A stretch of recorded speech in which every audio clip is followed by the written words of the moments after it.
I què? Amb Rita Valero.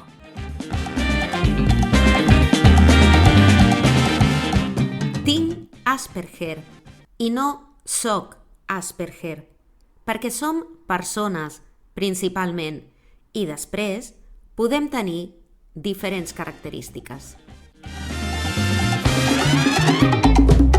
Canto libre para el que ama la tierra y su sangre que late por mis venas. 5 cèntims. Chaltuma y Mapuche por luchar siglos por ella. Canto libre para el que ama la tierra. La síndrome d'Asperger és un trastorn de l'espectre autista que afecta la manera com les persones interactuen i es comuniquen amb els altres. És important comprendre i difondre informació sobre aquesta síndrome per fomentar l'empatia i la inclusió a la nostra societat. Al programa d'avui explorarem en profunditat la síndrome d'Asperger, les seves característiques, desafiaments i fortaleses, que també n'hi ha. També oferirem estratègies per donar suport a les persones amb Asperger i per promoure un entorn inclusiu i comprensiu. Comencem!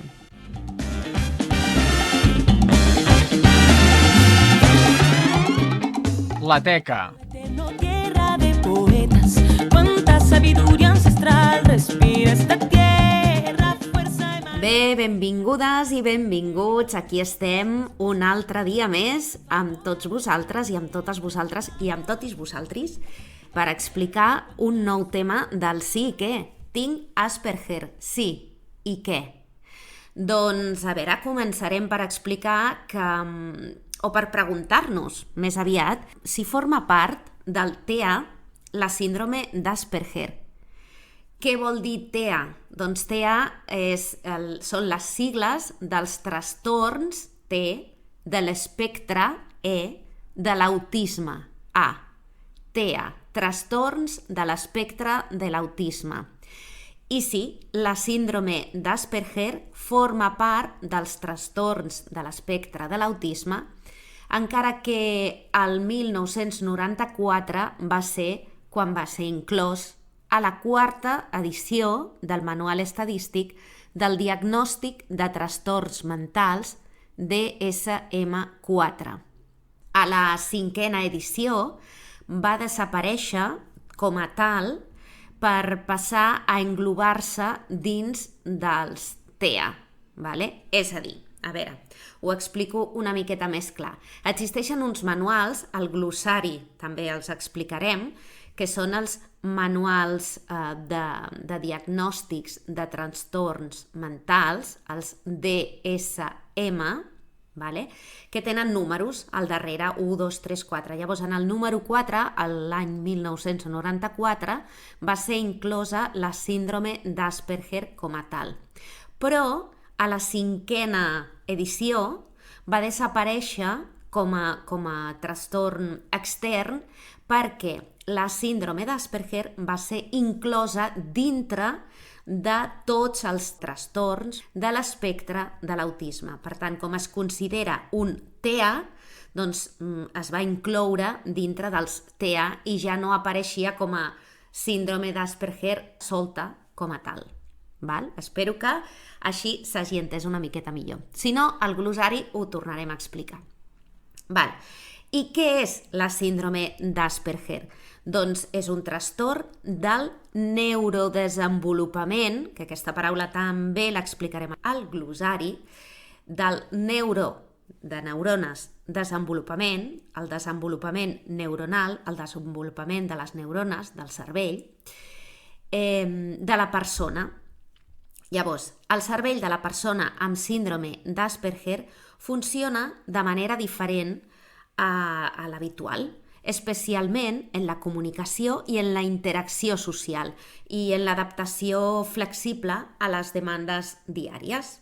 Evidentment, aquesta síndrome comparteix característiques de l'autisme, per això està dintre dels trastorns de l'espectre autista, i la persona amb síndrome d'Asperger té dificultats en la comunicació social, la flexibilitat de pensament i comportament, és a dir, el tenir un llenguatge més proper, a l'entendre... Bueno, ara veurem característiques concretes, no? L'entendre, l'empatitzar, l'entendre les expressions facials... bueno, moltes coses, no? I el fet de, si hem dit que farem això, doncs hem de fer això. No podem ni canviar d'opinió, ni si resulta que ara plou, doncs hem de fer una altra cosa o hem de fer-ho en un altre lloc. La flexibilitat, no? Adaptar-se a les noves situacions o a nous comportaments, tot això els hi costa molt. Tot i així, la persona amb síndrome d'Asperger té un llenguatge fluid i té una capacitat intel·lectual mitjana i fins i tot superior a la mitjana de la població. Val? Per tant, no estem parlant d'un retard mental com a tal, sinó d'unes situacions al respecte de la comunicació i del reconeixement dels sentiments i les emocions dels altres. Llavors, com es comunica una persona amb la síndrome d'Asperger?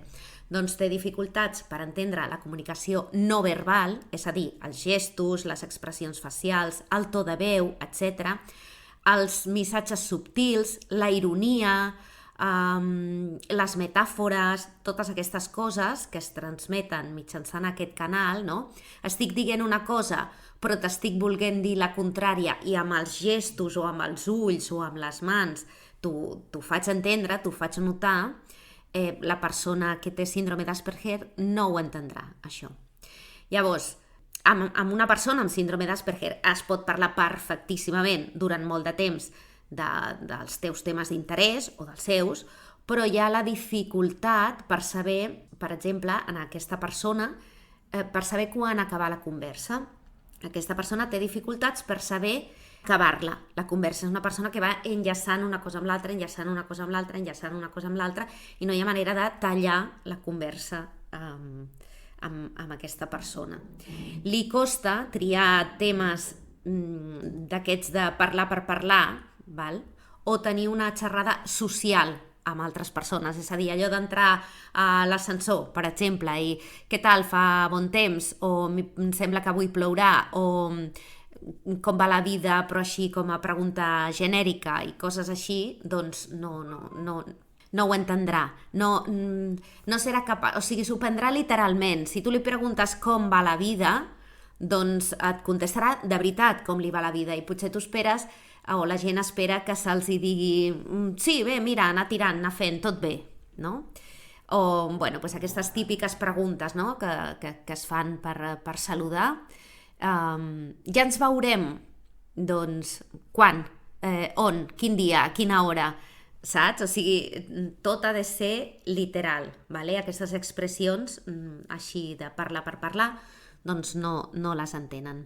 La seva expressió verbal és correcta, però de vegades utilitzen un llenguatge així com molt formal, vale? Sent massa precisos o precises, tècnics, i fins i tot pot semblar que siguin pedants, no? Perquè, bueno, això amb el mateix exemple, seguint amb l'exemple de l'ascensor, la persona que puja a l'ascensor i li diu a l'altre, ai, sembla que plourà avui, no? Llavors aquella persona amb síndrome d'Asperger li dirà, doncs el grau d'humitat és tal, la temperatura és qual, no sé què, no sé quant, i li donarà totes les dades meteorològiques al respecte de si plourà o no plourà, val? Perquè és això, doncs s'ho prenen tot de manera literal i donen, doncs, totes aquestes dades precises i tècniques, no? I això, doncs, el que dèiem, pot resultar, per a l'altra persona que no coneix o que no sap, doncs pot resultar pedant. O mira com Marisabidillo o Marisabidilla, no? Bueno, doncs hem de tenir en compte que hi ha persones que tenen aquesta síndrome i, per tant, aquest és el seu comportament habitual sense intentar ofendre a ningú, que, de fet, per donar-nos unes dades meteorològiques o del que sigui, no crec que ningú s'hagués d'ofendre. Però bé, a aquestes persones els hi resulta, en general, estem parlant en termes generals, els hi resulta difícil reconèixer i comprendre les regles socials no escrites, per la qual cosa de vegades es poden comportar de manera inadequada sense adonar-se'n, no? Bueno, doncs en determinades situacions que hi ha un comportament que s'ha de tenir, no? Ara, bueno, el que se'm ve al cap doncs, és amb un funeral, per exemple, doncs, que es té molt clar una mica un protocol que es segueix en la nostra cultura així més occidental, d'aixecar-se, d'anar a la persona, de donar-li el pes, de no sé què, de fer tal, de fer qual, totes aquestes coses que es van fent, doncs potser aquesta persona, si no ho ha viscut mai, no li han explicat, no entén el perquè d'aquest comportament, doncs potser et surt amb, bueno, tinc gana, anem a esmorzar o anem a dinar, ja? I no ho està dient per faltar el respecte del dolor de les persones que estan allà, sinó perquè ningú no li ha explicat aquestes normes socials, que no es pot dir, o que no queda bé dir això quan s'està en un funeral, per exemple, no? Aquestes persones, evidentment, volen relacionar-se amb els altres, però moltes vegades no saben com fer-ho perquè, bueno, doncs també reben, per totes aquestes situacions que us estic explicant, doncs reben aquesta exclusió, no? I es poden trobar molt soles. Llavors, també cal tenir en compte que els hi resulta molt difícil manejar-se en situacions en què han d'interactuar amb moltes persones alhora, cosa que pot semblar que no vol relacionar-se o integrar-se en el grup, no? I el que passa és que potser tenen més tendència a aquest aïllament quan hi ha moltíssima gent perquè es troben millor en les distàncies curtes o en els grups petits. Pot semblar que no expressen les seves emocions, que no tenen en compte les dels altres, però en realitat és que els hi resulta molt complex adonar-se'n intuïtivament de quins són els sentiments i les emocions d'altres persones. Llavors necessiten els missatges molt, molt, molt clars, no? Una persona que estés tontejant, per exemple, amb una persona amb síndrome d'Asperger, doncs la persona amb síndrome d'Asperger no ho entendria, pensaria potser que està sent amable o que està sent cordial o simplement, doncs, bueno, doncs, no sé com ho podria interpretar, però si aquella persona el que està intentant és flirtejar, doncs li ha de dir clarament: ei, m'agrades, m'agradaria sortir amb tu, però inclús més enllà, no? M'agradaria tenir una relació amorosa amb tu, val? Perquè si li dius només m'agrades i m'agradaria sortir amb tu, entén que potser és sortir a fer un vol, però no sortir de tenir una relació amorosa, vale? Doncs sortir al carrer, sortir a anar a fer un cine, sortir a prendre un cafè, vale? Vull dir, fins a aquest extrem, no? Poden arribar a aquestes situacions. Per tant, s'han de donar els missatges d'una manera molt clara. Troba difícil expressar les seves pròpies emocions d'una manera convencional i per això, de vegades, pot semblar que reaccionen de manera inadequada o desproporcionada o fora de lloc. Val? De la mateixa manera que potser no tenen una reacció d'il·lusió en un moment determinat amb una notícia, estic embarassada, i llavors aquella persona s'espanta o contesta processant, dient: ostres, ara venen 9 mesos d'haver de tenir en compte això, el que menges, el que tal, el que qual, no sé què, tindràs nàusees, i es centra més en tot aquest diagnòstic quadre mèdic, no? D'una dona embarassada, que en el fet de que portarà una nova persona a la vida i de que ha estat per decisió i voluntat pròpia i que naixerà un nou ésser i que serà molt estimat, en fi. Bueno, doncs depèn de què, no? Més la part emocional que no la part fisiològica, que és en la que se centra la persona amb síndrome d'Asperger, normalment. Com pensa i com es comporta una persona amb síndrome d'Asperger? Doncs la seva manera de pensar és més rígida i concreta, i això, per exemple, l'ajuda en activitats que requereixen atenció als detalls i repetició de patrons. Vale? Això és super fàcil per a aquestes persones, no es cansen, no els resulta agobiant ni rutinari ni massa repetitiu, sinó que és algo que els encanta. Normalment, torno a dir que estic generalitzant, però tenen dificultats en tasques que requereixen flexibilitat o cerca d'alternatives per a la resolució de problemes. Això els hi costa més. Aquestes persones solen ser fidels a les rutines, que de vegades segueixen de manera rígida i repetitiva. És l'hora d'anar al bany, doncs és l'hora d'anar al bany. És l'hora de la dutxa, és l'hora de la dutxa. És l'hora de dinar, és l'hora de dinar, punt. I no es pot fer una altra cosa. No, però avui és dissabte o avui és diumenge, dinem més tard. No, què és això? No, l'hora de dinar és aquesta, doncs és hora de dinar, s'ha acabat. Llavors necessiten aquestes rutines i necessiten seguir aquestes rutines, i el fet de no seguir-les els destarota de tal manera, vull dir que els entra com si fos un picó, una picor molt forta o una desestabilització molt gran, val? Per tant, no és una cosa de ostres, hauries d'aprendre a ser més flexible. No, és que hi ha una neurodivergència en el seu cervell, no? Llavors, aquestes rutines els hi proporcionen seguretat i pautes concretes d'actuació, però clar, a la vegada es limiten en el comportament, dificultant l'adaptació als canvis, a situacions noves, a coses poc previsibles, no? De vegades passen imprevistos i ens hem d'adaptar. Doncs aquí hi ha aquesta dificultat.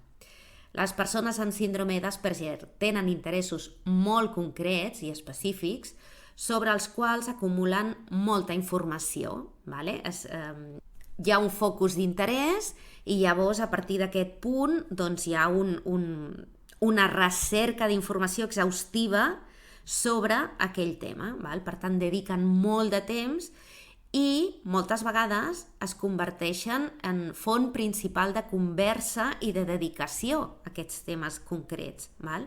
És a dir, que no es pot parlar d'un altre tema amb aquesta persona perquè serà el seu tema estrella del que parlarà sempre. I tota informació que trobi, tota font documental que trobi, doncs s'empaparà d'ella, la llegirà i tindrà aquesta especialització, que després pot anar canviant aquesta temàtica. Potser aquest mes toca això, o aquests mesos toca això, o aquests anys toca això, i en un altre moment doncs, toca una altra cosa que es converteix en el seu focus d'interès. Val? Poden ser extremadament sensibles a alguns estímuls de l'ambient, resultant molestos o dolorosos, com per exemple sorolls, llums, olors, sabors, vale? Doncs no vull menjar res que sigui de color groc, per exemple, i ens podem trobar en aquesta situació. Hi ha una persona amb síndrome d'Asperger que no vol menjar res que sigui de color groc.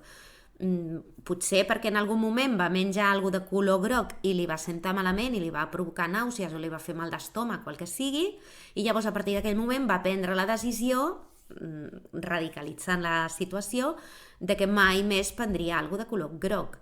I llavors, pot ser això o pot ser per qualsevol altra cosa, vull dir, no té per què ser per això en concret, específic, però doncs és una cosa que o els diferents tipus de menjars no es poden tocar. Poso l'exemple del menjar, però poden ser altres coses. Si hi ha una bombeta fent pampallugues, hi ha gent a la que no li molesta, i amb una persona amb síndrome d'Asperger li molestarà moltíssim, per exemple. Com podem ajudar a una persona amb síndrome d'Asperger? Doncs, en primer lloc, si ens ho demana.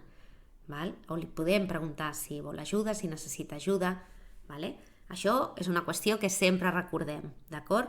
No hem de tractar les persones com a pobrets o pobretes, ni molt menys. Val? Si una persona necessita ajuda, ens ho demanarà, o nosaltres li podem preguntar si necessita ajuda o li podem oferir la nostra ajuda. Val? Però no pel fet de sentir-nos superiors, sinó pel fet de que som persones i entre nosaltres, com a persones, de vegades doncs, ens hem d'ajudar, ens podem ajudar. Vale? Llavors, la millor manera d'ajudar, entre cometes, tenint en compte aquestes coses que us acabo d'explicar, a una persona amb síndrome d'Asperger és reflexionant sobre els desafiaments socials que afronten cada dia i intentant posar-nos al lloc d'una persona que genuïnament no els comprèn, aquests desafiaments socials, i no sap com afrontar-los. Vale? Es tracta d'intentar empatitzar amb la seva experiència i procurar comprendre-la, encara que de vegades sigui molt diferent del que és convencional. No? Ens podem interessar per conèixer bé a la persona en concret, els seus gustos, interessos, els seus punts forts i febles, les coses que són importants per a ella. És interessant que fem explícits alguns conceptes que per la majoria de les persones són obvis. Doncs nosaltres, quan ens relacionem amb una persona amb síndrome d'Asperger, doncs hem de fer explícits aquests conceptes, especialment, com hem comentat fa un moment, si són relatius a les relacions socials. vale? Concretar, no deixar-ho en l'aire, no deixar, bueno, ja se sobreentén. No se sobreentén res. S'ha de deixar totalment explicat. Llavors, s'ha d'utilitzar un llenguatge directe i concret, sense ambigüitats, sense dobles sentits, i això farà que la comunicació sigui més senzilla i satisfactòria per a la persona. Per exemple, a aquesta persona no li podem dir ja ens veurem i farem un cafè. Bueno, em sembla que això ja ho he explicat abans, Hem de dir quan, a quin dia, a quina hora, a on, vale? Hem de quedar, vale? Quan quedem? Perquè la persona s'ho creu, aquest hem de quedar. I a més s'ho pren com un hem de, amb tot el que això implica. Hem d'entendre també que els seus comportaments no són capritxos, no són intencionals, no és narcisisme o egocentrisme, no. És que reflecteixen una manera diferent de comprendre i desenvolupar-se en el món. Llavors, hem de comprendre també la importància de les seves rutines i de les seves rigideses, perquè són elements importants que els hi proporcionen seguretat. Llavors, podem ajudar a flexibilitzar tot això sense imposar la nostra manera de veure les coses. Vale? És a dir, podem dir demà anirem a la platja a les 10, quedem a la porta de casa teu. Però no té pinta de ploure, però si plogués, en comptes d'anar a la platja, anirem al cinema. Vale? Llavors aquí ja oferim aquesta alternativa, estem flexibilitzant, no tenim només un pla, sinó que tenim una alternativa per si hi ha un imprevist. O inclús no podem dir si plou, sinó anirem a la platja, la idea és anar a la platja. Si passés algun imprevist pel qual no poguéssim anar a la platja, anirem al cinema. Vale? Llavors ja estem donant una miqueta de flexibilitat a això i la persona doncs ja es pot fer a la idea que serà o una cosa o una altra, val? Perquè els imprevistos, com hem dit, no els hi agraden, els desestaroten, i no és només una qüestió d'agradar o no agradar, és una qüestió de deixar-los absolutament destarotats. Val? Llavors, el que podem fer, la millor manera de tenir relació amb una persona amb síndrome d'Asperger és preguntar-li quina és la millor manera de recolzar-lo. Ell o ella ens sabran explicar quins són els punts forts i febles, els seus propis, i com prefereixen que els ajudem. Aquesta serà la millor manera de fer-ho. I llavors, també et vull comentar que existeix la pàgina web autismo.org, on te podem trobar en PDF, que és una guia per conèixer la síndrome d'Asperger i també una mica l'autisme. És una guia en PDF que es pot descarregar gratuïtament a la pàgina autismo.org.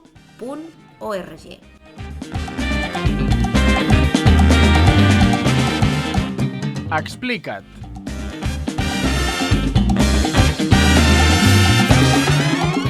Bé, i a l'entrevista d'avui, a l'Explica't d'avui, no tenim una entrevista ben bé, perquè el que hem fet és agafar un recull de respostes que ens donarien persones amb autisme o amb la síndrome d'Asperger, com que la síndrome d'Asperger és un dels trastorns de l'espectre autista, doncs hem volgut fer un compendi, no?, de respostes facilitades per la Fundació Àngel Ribieré, que va ser especialista en autisme de reconegut prestigi internacional i que ens va deixar l'any 2000 a l'edat de 50 anys. Llavors, aquestes són les respostes.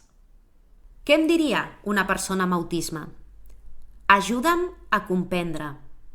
Organitza el meu món, facilita'm que anticipi el que passarà. No t'angoixis amb mi, respecta el meu ritme. Podràs relacionar-te amb mi si comprens les meves necessitats i la meva manera d'entendre la realitat. No em parlis massa, ni massa de pressa. Les paraules poden ser una càrrega molt pesada per mi.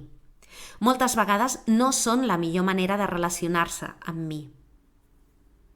M'agrada fer bé les coses. Fes-me saber quan he fet les coses bé i ajuda'm a fer-les sense errors.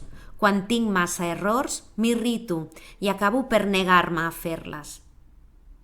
Necessito més ordre i anticipació a les accions. Em resulta difícil comprendre el sentit de moltes coses que em demanen que faci. Tracta de demanar-me coses que puguin tenir un sentit concret i desxifrable. No permetis que m'avorreixi o romangui inactiu. De vegades, les persones sou massa imprevisibles, sorolloses i estimulants. Respecta les distàncies que necessito, però sense deixar-me sol. El que faig no és contra tu. Quan tinc una rebequeria o em colpejo, si destrueixo alguna cosa o em moc en excés, és perquè m'és difícil atendre o fer el que em demanes. No tinc males intencions. El meu desenvolupament no és absurd. M'enfronto al món des de la meva especial manera de ser i percebre. Fes un esforç per comprendre'm. Les altres persones sou massa complicades. El meu món no és complex i tancat, sinó simple, obert, sense embuts ni mentides. Tinc molta menys complicació que les persones que us considereu normals. No em demanis sempre les mateixes coses, ni m'exigeixis les mateixes rutines. No has de tenir tu autisme per ajudar-me. El que té autisme sóc jo, no tu. No només tinc autisme, també sóc un nen o una nena, un adolescent, un adult. M'agrada jugar i divertir-me, vull els meus pares i les persones properes. Em sento satisfeta quan faig les coses bé. És més allò que compartim que allò que ens separa. Val la pena viure amb mi. Pot arribar un moment a la teva vida en què jo sigui la teva major i millor companyia. No m'agredeixis químicament. Si us han dit que he de prendre una medicació, procureu que sigui revisada periòdicament per l'especialista. De vegades, les meves reaccions i conductes poden ser difícils de comprendre o afrontar, però no és per culpa de ningú. La idea de culpa no produeix res més que patiment en relació amb el meu problema. No em demanis constantment coses per sobre del que sóc capaç de fer, però demana'm el que puc fer.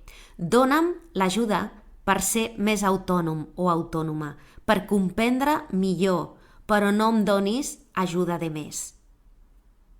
No has de canviar la teva vida pel fet de viure amb una persona amb autisme.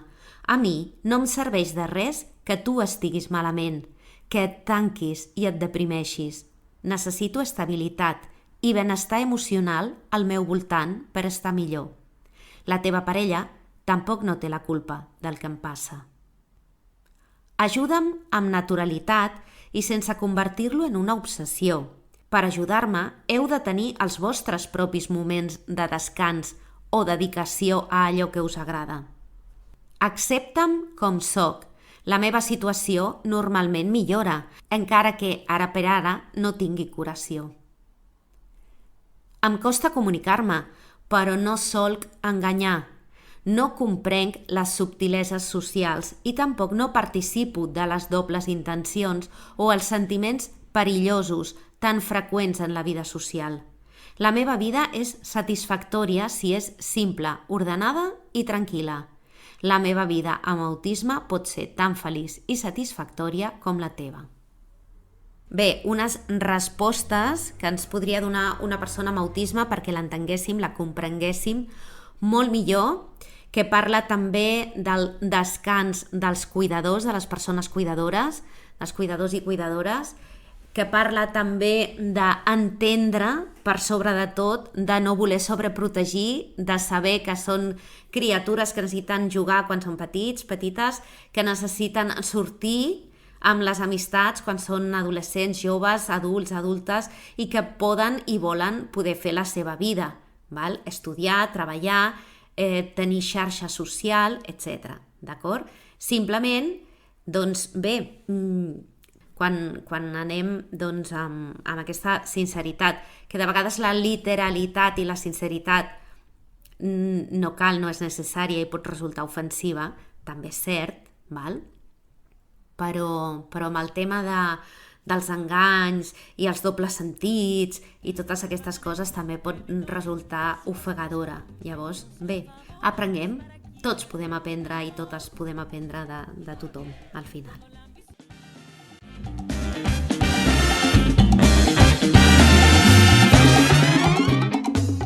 Glossari. Chaltuma y mapuche por luchar siglos por ella, canto libre para el que ama la tierra. TEA, trastorns de l'espectre autista, grup d'afeccions conegudes com a autisme que podrien ser conseqüència de la interrupció del desenvolupament del cervell en una etapa primerenca del desenvolupament fetal, causat per defectes als gens que controlen el creixement del cervell i que regulen la manera com les neurones es comuniquen entre elles.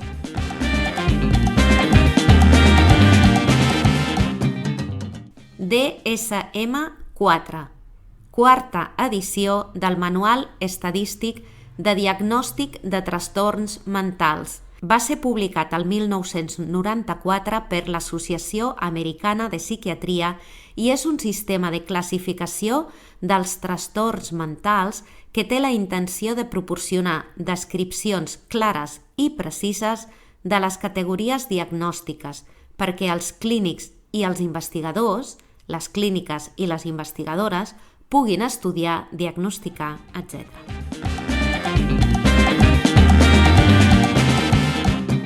Neurodesenvolupament és el desenvolupament neurològic des de la concepció del fetus. El concepte de nounat de risc neurològic s'aplica als infants que han viscut circumstàncies que augmenten la probabilitat que aparegui un problema de neurodesenvolupament en els primers anys de vida.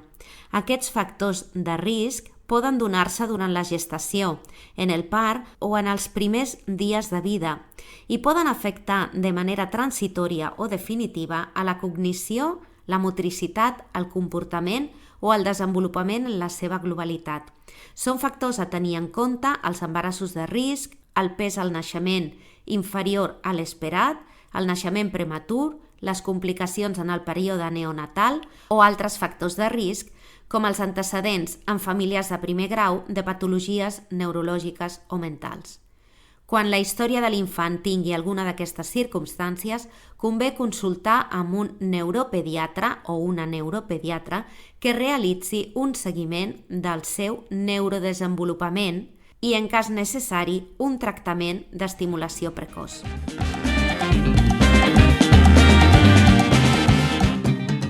Dia Internacional de la Síndrome d'Asperger, 18 de febrer. La síndrome d'Asperger porta el nom del seu descobridor, Hans Asperger, un pediatre vienès que el 1944 va descriure un conjunt de patrons de comportament en alguns dels seus pacients, els quals presentaven problemes de comunicació, coordinació i en aptituds socials. El 18 de febrer de cada any es commemora el Dia Internacional de la Síndrome d'Asperger. La data busca crear consciència a la població sobre les capacitats d'aprenentatge i treball en les persones amb aquest trastorn, per tal de fomentar-ne la inclusió a la societat. L'Organització Mundial de la Salut, OMS, estima que aproximadament un de cada 160 infants a nivell mundial té un TEA.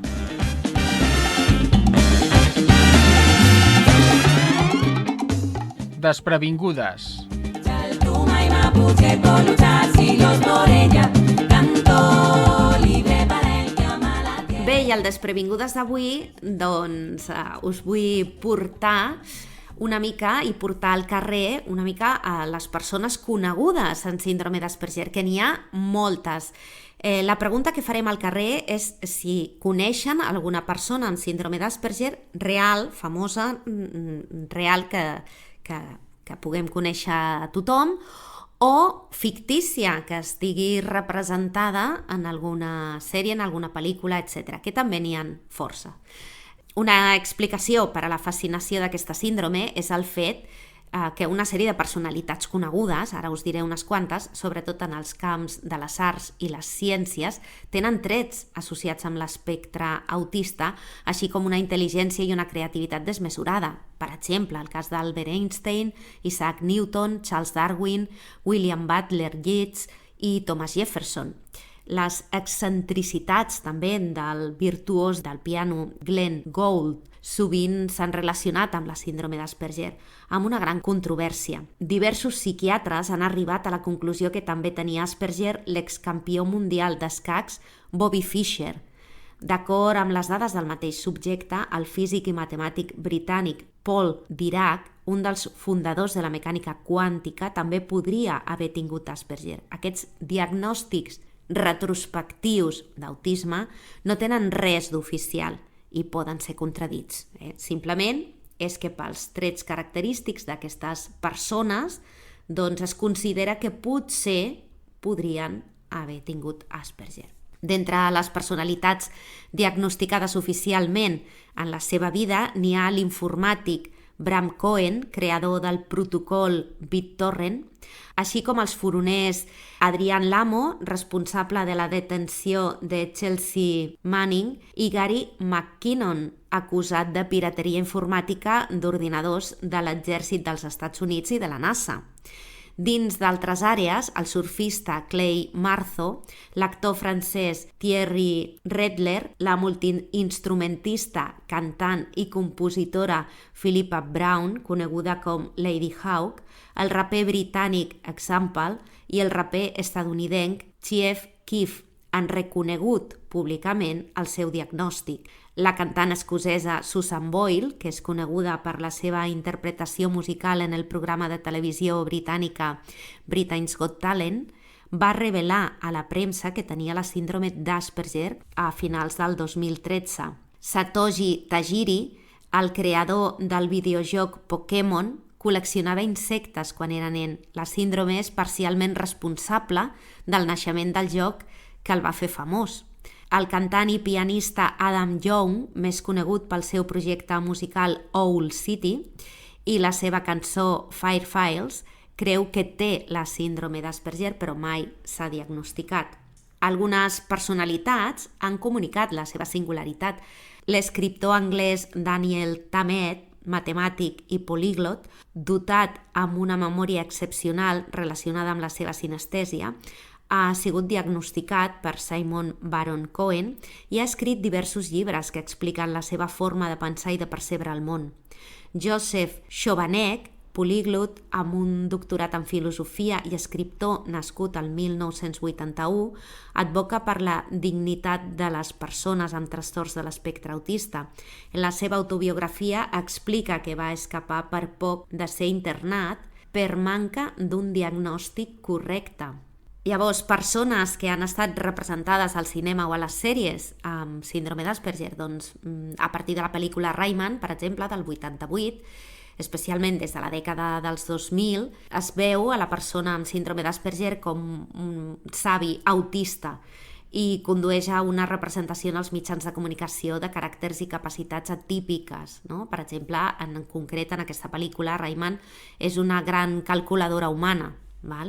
Això pot ser assimilat erròniament pels espectadors i les espectadores, perquè no tots els trets de l'autisme són iguals. No?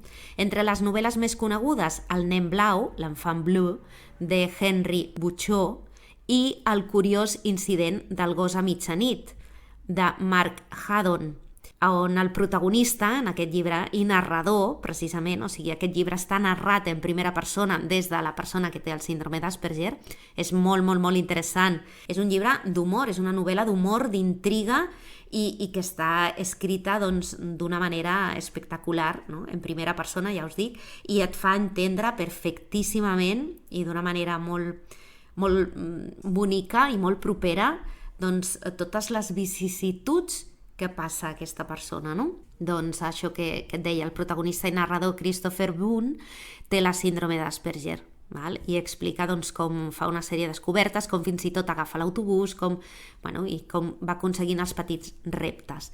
En la trilogia Millennium, de Stieg Larsson, ens assabentem que l'heroïna Lisbeth Salander té probablement una mena de síndrome d'Asperger. El tallador de pedra, de Camilla Lackberg, presenta en el tercer volum un personatge, Morgan, desenvolupador informàtic que ha après a reconèixer les emocions a través dels dibuixos de la seva mare.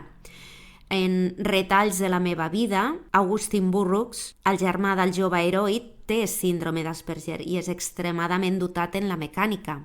El món de Marcelo, de Francisco Storch, explica la història d'un adolescent amb Asperger que desenvolupa un gran interès per la religió. La diferència invisible, de Datchev, guionista, i Mademoiselle Caroline, il·lustracions, publicada el 2016, és la primera novel·la gràfica en francès que tracta l'Asperger a partir de l'experiència personal de la guionista. En les novel·les de l'escriptor australià Simpson, The Rosie Project i The Rosie Effect, el narrador, Don Tillman, professor de genètica, té la síndrome d'Asperger. En una nota d'humor, el lector segueix els seus intents, més o menys reeixits, per trobar la dona ideal, la que millor s'adapti a la seva personalitat. A la sèrie manga Did Not, el detectiu Elle i el detectiu Nir tenen la síndrome d'Asperger. The Good Doctor també em ve al cap. El cinema també ofereix nombroses representacions, incloent Mozart i la balena, del 2006, de Peter Niss, que es basa en la història d'una parella en la qual tots dos tenen aquesta síndrome. Adam, del 2009, de Max Meyer, la pel·lícula d'animació Mary i Max, del 2009, d'Adam Elliot, on s'explica la relació epistolar entre una nena australiana i un adult novaiorquès afectat per la síndrome, i més recentment, X més Y, del 2014, de Matthews, també la pel·lícula Em dic Khan, del 2010, on el personatge principal, Rhys Van Khan, té Asperger.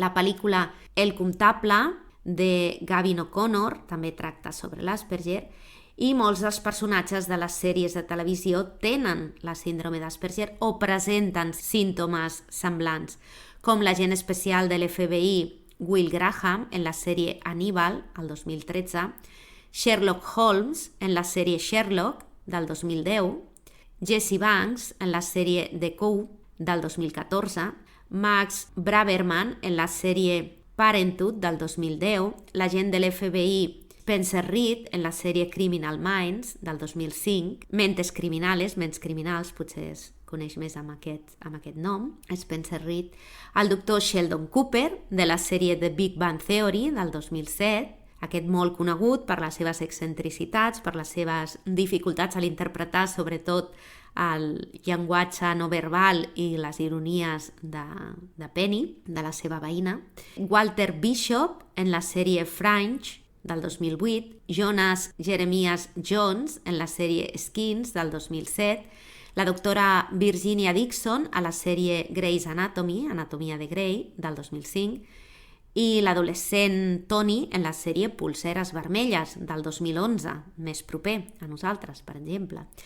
En videojocs se suggereix que River, personatge femení del joc To the Moon, té la síndrome d'Asperger. Per tant, trobem molts i molts i molts exemples que ens poden ajudar a conèixer una miqueta més aquesta situació. I ara sí, anem amb les preguntes a les persones desprevingudes. Coneixes alguna persona amb la síndrome d'Asperger o algun exemple de persona fictícia o real que la tingui? Sé que el futbolista Lionel Messi té síndrome d'Asperger que juga a l'Inter de Miami. Vale. El Keanu Charles Reeves, que és un actor conegut per ser el Neo a Matrix i el John Wick en la saga de John Wick, té Asperger. Elon Musk, creador de Tesla Motors y SpaceX. The Good Doctor, una sèrie. Conec a una activista medioambiental la Greta Thunberg. Sí, bueno, sé que está el Keanu Reeves, que es el protagonista de Matrix.